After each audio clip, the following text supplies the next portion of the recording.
आज की कहानी माहौल। सुनो जी, आजकल बहू और बेटे का बर्ताव बहुत बदलता जा रहा है। सीधे मुंह बात ही नहीं करते। आप एक बार समझा कर देखिए ना। मधु जी अपने पति गगन जी से बोली। हाँ, आजकल मुझे भी ये लगने लगा है।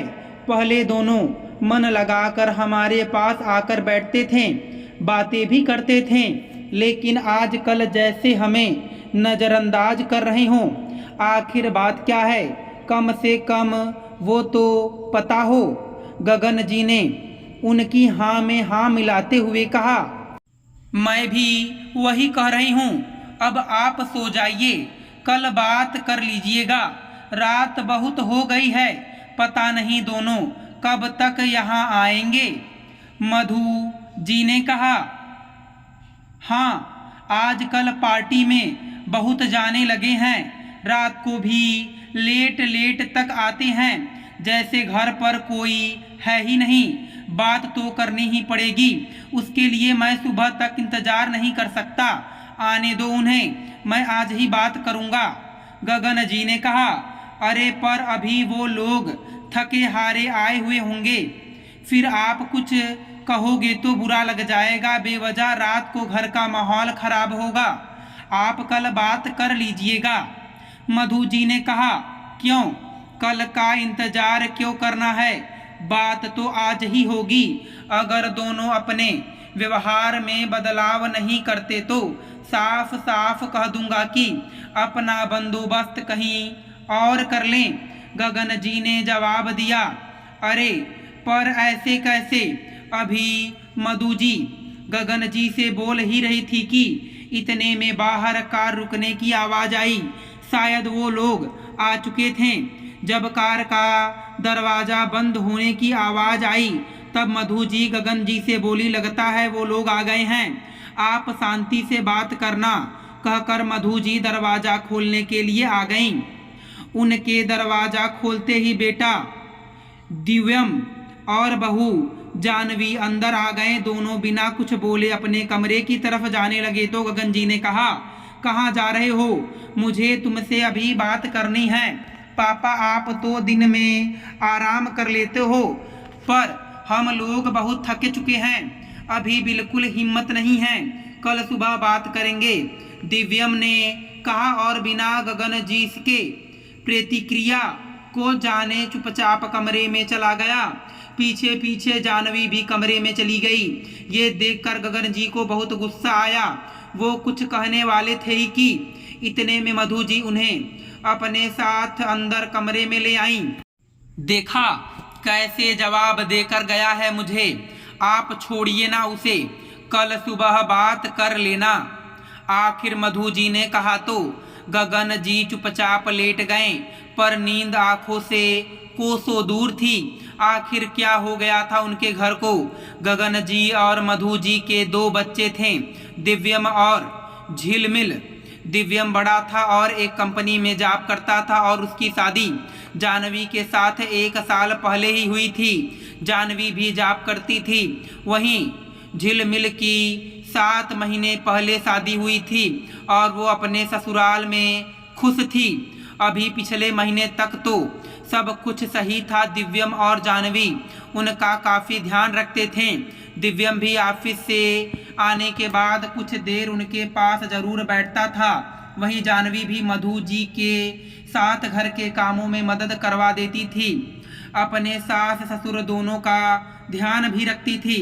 फिर एक दिन मधु जी की तबीयत ज़्यादा बिगड़ गई थी। उन्हें हॉस्पिटल में एडमिट करना पड़ गया था। हालांकि दोनों ऑफिस जाते थे, इस कारण उस समय गगन जी ही उनके पास वहां रुकते थे। जब 2 दिन बाद वो अस्पताल से वापस आए तो सब कुछ बदल गया था। अब तो वो लोग उनके पास बैठना भी पसंद नहीं करते थे। आखिर अचानक ऐसा क्या हो गया, उन्हें कुछ भी समझ में नहीं आ रहा था। खैर, सुबह दिव्यम और जानवी 8 बजे तक उठकर अपने कमरे से बाहर आए। उन्हें देखते ही गगन जी ने कहा, अरे 8 बज गए हैं, तुम दोनों को ऑफिस नहीं जाना है क्या? नहीं पापा, हमने 5 दिन की छुट्टी ली है, हमारा दोस्तों के साथ बाहर घूमने का प्लान है। बस अभी 3 घंटे बाद यहाँ से निकलेंगे। दिव्यम ने कहा, तुमने बाहर जाने का प्लान बना लिया और हमें बताया तक नहीं। मधु जी ने हैरानी से कहा, अब हर चीज़ आपको बताना ज़रूरी है क्या? हमारी ज़िंदगी है, हम अपने फैसले खुद ले सकते हैं। हर बार हमारी लाइफ में इंटरफेयर मत कीजिए। जानवी चिढ़ते हुए बोली, बहू कैसी बातें कर रही हो तुम? अपनी सास से भूलो मत कि ये घर की मालकिन है। गगन जी गुस्सा होते हुए बोले, पापा क्या आप भी बात का बतंगड़ बना रहे हो? उसने सिर्फ मम्मी को जवाब ही तो दिया है। उसने ऐसी कौन सी गाली गलौज कर दी है क्या जो आप अपनी बहू से इतनी ऊंची आवाज़ से बात कर रहे हो? दिव्यम बीच में बोला, वाह बेटा, तेरी पत्नी तेरी मम्मी से बदतमीजी से बात कर रही है, तुझे वो नहीं दिख रहा है? उल्टा उसके गलत को बढ़ावा दे रहा है। अगर तुझे अपनी पत्नी के गलत को बढ़ावा ही देना है तो बेटा अपना बंदोबस्त कहीं और कर लो, हमें हमारे घर में चैन से रहने दो। गगन जी ने कहा, आपका कौन सा घर? अब यह घर हमारा है, आपका नहीं। अब यहाँ रहना है तो हमारे अनुसार रहना पड़ेगा। आपने खुद मकान के पेपर पर साइन किए थे। अचानक जानवी बोली। सुनकर गगन जी और मधु जी सकते में आ गए। आखिर हमने कब साइन किए थे? अचानक गगन जी ने कहा। फिर उन्होंने दिव्यम की तरफ देखा जो कि नजरें नीचे किए हुए बैठा हुआ था। वो दिव्यम के पास गए और उसका कॉलर पकड़कर उसे खड़ा करते हुए बोले, क्या किया है तुमने? कब किया मैंने मकान के पेपर पर साइन? सच सच बता। पापा उस समय मम्मी हॉस्पिटल में थी तो कुछ पेपर पर साइन करवाने थे ना आपसे, बस तब। कहते कहते दिव्यम चुप हो गया और अपने आप को छुड़ाकर अंदर कमरे में चला गया। तब गगन जी को याद आया कि उस समय जब मधु जी हॉस्पिटल में एडमिट थी तब दिव्यम ने कुछ ज़रूरी पेपर्स पर उनके साइन करवाए थे, यह कहकर कि मम्मी के इलाज से संबंधित हैं, और उन्होंने विश्वास में बिना देखे ही साइन कर दिया। पर उन्हें ये नहीं पता था कि उनका बेटा उनसे इतना बड़ा धोखा कर देगा। आपकी हिम्मत कैसी हुई मेरे पति का कॉलर पकड़ने की? निकल जाइए आप यहाँ से, ये घर मेरा है। अब आप लोगों को मैं इस घर में रहने नहीं दूंगी। अचानक जानवी चिल्ला पड़ी और मधु जी को जबरदस्ती ढकेलते हुए घर के बाहर निकालने लगी। ये देखकर गगन जी आगे आ गए और मधु जी को लेकर बिना कोई सामान लिए ही खुद ही घर के बाहर निकल गए। उसके बाद वो सीधा पुलिस स्टेशन गए और वहां अपने बेटे और बहू के खिलाफ FIR करवाई और साथ ही कुछ NGO से मदद मांगी। इसके अलावा कुछ फ़ोन और किए।